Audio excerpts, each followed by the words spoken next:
Jacy Sheldon's foul play against Caitlin Clark reached its limit when another serious foul she suffered went unnoticed.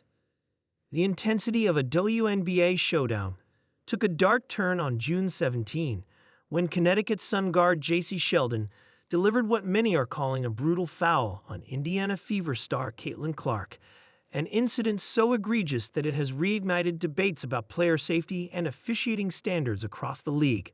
Clashing since their college days in the Big Ten, Sheldon and Clark were already locked in a fierce exchange when things escalated dramatically in the third quarter. With the ball at the top of the key, Sheldon briefly poked Clark in the eye, a clear flinch-inducing moment that earned Sheldon a flagrant 1 foul. But the controversy didn't end there. Social media users quickly pointed out even more vicious contact captured in freeze-frame photos. Sheldon's hand contacting Clark's face again with notable force and disregard for injury risk. Clark instinctively pushed back, an understandable reaction given the circumstances, and tension erupted. Marina Mabrey then shoved Clark to the ground, prompting a swarm of players from both teams to rush in. The result: Sheldon hit with a flagrant foul. Clark, Mabrey, and even veteran Tina Charles handed technical fouls, but notably, no ejections followed. Officials under fire after unseen foul. Fever coach Stephanie White was furious, asserting that the league's referees lost control and allowed physical play to spiral unchecked. Thank you for watching.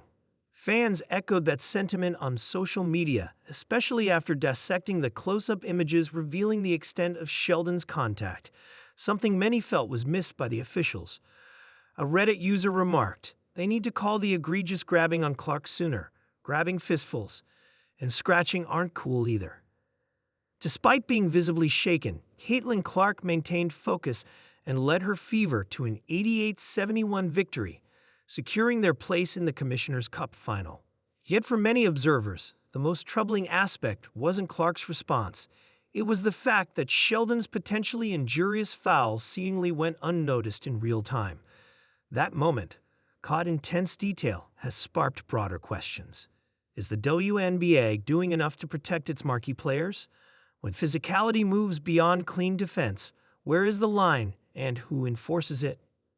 In the wake of this incident, pressure is mounting on league officials to tighten standards and ensure that aggressive fouls, especially ones unseen in live play, don't slip through.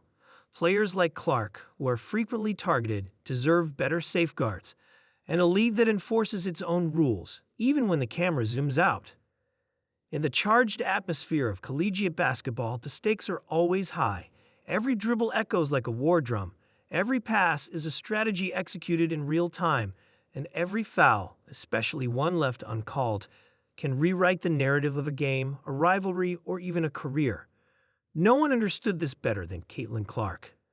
She had danced through defenses all season, turning hardwood into her personal canvas. Her shots, poetry in motion, her vision, eagle-eyed, her competitive fire, legendary. And yet, on a night when the arena was packed to the rafters and every camera zoomed in with the intensity of a hawk stalking its prey, it wasn't her three-pointers that made headlines. It was a moment of silence from the referees, a moment where everything changed. That moment had a name: Jacy Sheldon.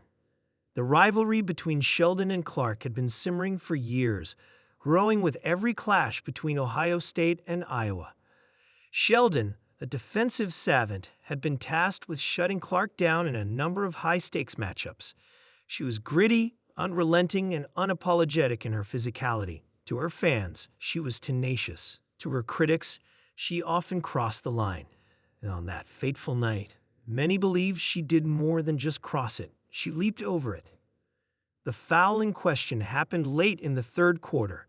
Clark had just crossed half-court, navigating a double team when Sheldon appeared out of nowhere with a burst of speed and shoulder-first impact. Clark spun, stumbled, and hit the court hard. The crowd gasped. Cameras caught the moment. Slow-motion replays showed an elbow grazing dangerously close to Clark's jaw before the fall. Players on the Iowa bench leaped to their feet. The announcers hesitated before acknowledging what many were thinking: that's not basketball.